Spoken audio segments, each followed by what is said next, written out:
Sir அடுத்ததா குருவும் சனியும் சேர்ந்து இருக்கக்கூடிய யார ஜாதகத்திலயோ இல்லை சேர்ந்து வர காலகட்டத்திலயோ அது பிரம்மஹத்தி தோஷம் அப்படின்னு சொல்றது அது சரியான ஒரு விஷயமா?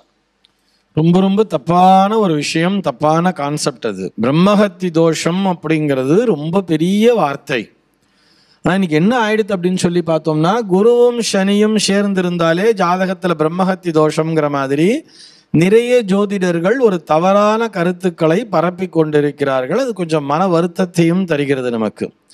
ஏன்னு சொன்னால், குருவும் சனியும் ஒரு வருஷம் முழுக்க ஒரே ராசியில் ஒன்றா சேர்ந்திருப்பா. ஏன்னா சனியானவர் 2.5 ஆண்டுகளுக்கு ஒரு முறை தான் பயிற்சி ஆவார். குருவானவர் ஒரு ராசியில் ஒரு வருஷம் இருப்பார். நம்ம பார்த்துருக்கோம், நமக்கு தெரியும்.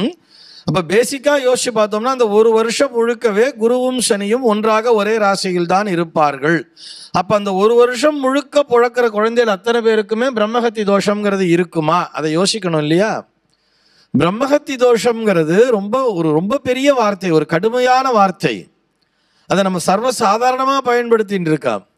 உங்கள் பிள்ளைக்கு குருவும் சனியும் சேர்ந்துருக்கு, உங்களுக்கு பிரம்மஹத்தி தோஷங்கிறது இருக்குது. பிள்ளைக்கு நேராக திருவிடை மருதூர் போங்க, அங்கே மகாலிங்கேஸ்வரர் சுவாமி இருக்கும். அந்த கோவிலில் போனேன்னா அங்கே சோழன் பிரம்மஹத்தின்னு ஒரு சிலை இருக்கும், அங்கே போய் பரிகாரத்தை பண்ணுங்கன்னு அஸ்ட்ராலஜர் தனக்கு தெரிஞ்ச பரிகாரத்தை சொல்லிடுறார். பிரம்மஹத்தின்னா என்ன தெரியுமா? பிராமணனை கொலை செய்தால் வரக்கூடிய தோஷம் தான் பிரம்மஹத்தி தோஷம். பிராமணனா நான் பிறப்பால் சொல்லலை, ஒழுக்கம் நிறைந்தவனே பிராமணன்னு சொல்றது. ஒரு ஒழுக்க சீரனாக இருக்கக்கூடிய ஒரு மனிதனை கொலை செய்து விட்டாலோ அல்லது அவனை நிந்தித்தாலோ, அவரிடத்திலே ஒரு சாபத்தை வாங்கி கொண்டாலோ, அல்லது ஒரு கோவில் சொத்தை கொள்ளையடிக்கிறா, இந்த மாதிரி இருக்கிறவா வம்சத்தில் அந்த பிரம்மஹத்தி தோஷங்கிறது சேரும். அதனுடைய எஃபெக்ட் எப்படி இருக்குன்னு பார்த்தா, அந்த குழந்தை பேன் அப்படி மேலே பார்த்துட்டு உட்காந்துருக்கும். பாரு பிரம்மஹத்தி மாதிரி உட்காந்துருக்கான் பாருன்னு சொல்லுவா இல்லையா? அதை போய் நாம் எல்லோருக்கும் பயன்படுத்தலாமா? அது முதல்ல ஒரு தவறான ஒரு கான்செப்டுங்கிறதுக்காக சொல்றேன். அதனை எப்படி சொல்லலாம் அப்படின்னு சொன்னால், குரு சண்டால யோகம் என்ற பெயரிலே ஜோதிட விதிகள் சொல்கின்றன.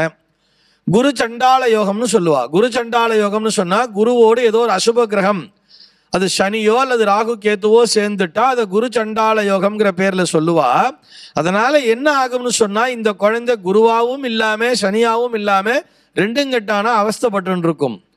இது போக ஒரு கட்டத்திலே 2 கிரகங்கள் ஒன்றாக இணைந்திருந்தாலே அதை போய் நம்ம ஒரு யோகமாக நினச்சிக்கிறோம். அதுவே தப்பு. முதல்ல ஒரு கட்டத்தில் இருக்கான்னு சொன்னால் அதில் 30 டிகிரி இருக்கு. முதல்ல குருவானவர், உதாரணத்திற்கு நம்ம சொல்லணும்னா, ஒரு மேஷ ராசியிலே குருவும் சனியும் சேர்ந்திருக்கான்னா, குருவானவர் அஸ்வினி 1ல் இருக்கார், சனியானவர் கிருத்திகை 1ல் இருக்காருன்னு சொன்னால் அங்கே அது குரு சண்டால யோகமே கிடையாது. குருவும் சனியும் ஒன்றா சேர்ந்துருக்கான்னு நினைக்கக்கூடாது. ஏன்னா குரு வேற ஒரு நட்சத்திரத்தினுடைய பாதச்சாரத்தில் இருக்கார், ஆரம்பத்தில் இருக்கார். சனியானவர் அவரை விட்டு விலகி ஒரு 27 டிகிரி தாண்டி இருப்பார். அந்த மாதிரி இருக்கும் பொழுது ஆக இதனை போய் நம்ம ஒரு 2 கிரகங்களினுடைய இணைவாக பார்க்கவே கூடாதுங்கிறதுக்காக சொல்றேன். என்ன டிகிரிஸ்ல இருக்காங்கிறத பார்க்கணும். நமக்கு டிகிரி பார்க்க தெரியலனா கூட கிரக பாதச்சாரம்ங்கிறத கொடுத்துருப்பா. உங்க குழந்தைகள் ஜாதகத்திலே கூட குருவும் சனியும் ஒன்னா சேர்ந்திருக்கா ஒரு கட்டத்திலேன்னு சொன்னால், குருவானவர் எந்த நட்சத்திர காலில் இருக்கார், எந்த சாரத்தில் இருக்காருன்னு பார்க்க வேண்டியது. சனியானவர் எந்த நட்சத்திர காலில் இருக்காருன்னு பார்க்க வேண்டியது. இது ரெண்டும் ஒரே நட்சத்திரம் ஒரே பாதத்தில் இருந்தால் மட்டும்தான் ஒன்றாக இணைந்திருக்கிறதுன்னு அர்த்தம். அது என்ன பாவத்தில் இருக்குங்கிறதையும் பார்த்துக்கணும். 11ஆம் பாவத்தில் இருந்தான்னா லாபஸ்தானம்னு வரும் பொழுது அவளுக்கு 2 வகையிலையும் லாபங்கிறது தான் கிடைக்கும். குருவினாலையும் லாபம் கிடைக்கும், சனியினாலையும் லாபம் கிடைக்கும். அது பிரம்மஹத்தி தோஷம் அல்லது குரு சண்டால தோஷம்லாம் சொல்லக்கூடாது. லக்னத்தில் சேர்ந்துட்டாதான் நான் சொன்ன மாதிரி 2 கட்டானா இருந்துட்டு இருப்பா. 5ஆம் இடத்துல இருந்தால் ஒரு நேரம் குருவா யோசிப்பா, ஒரு நேரம் சனியா யோசிப்பா. வாக்குஸ்தானத்தில் இருந்தால் 2ஆம் இடத்துல இருந்தால் ஒரு நேரம் குரு மாதிரி பேசுவா, நல்ல வார்த்தைகளாக வரும். அதே அடுத்தது சனியினுடைய வேலை பார்க்கும் பொழுது 2ஆம் பாவத்திலே சனியினுடைய பலம் அதிகமாக இருக்கும் பொழுது வாக்குலேருந்து வர்றதெல்லாம் வெறும் அசுப வார்த்தைகளாக வரும். அவ்வளவுதான் அங்கே வித்தியாசங்கிறது. அதனாலே குரு சண்டால யோகம் அல்லது அந்த பிரம்மஹத்தி தோஷங்கிற வார்த்தையே குரு சனி சேர்ந்திருந்தால் தயவு செய்து பயன்படுத்தாதீங்கோ. பிரம்மஹத்தி தோஷங்கிறது அது பரம்பரையிலே வரக்கூடிய ஒரு சாபம்.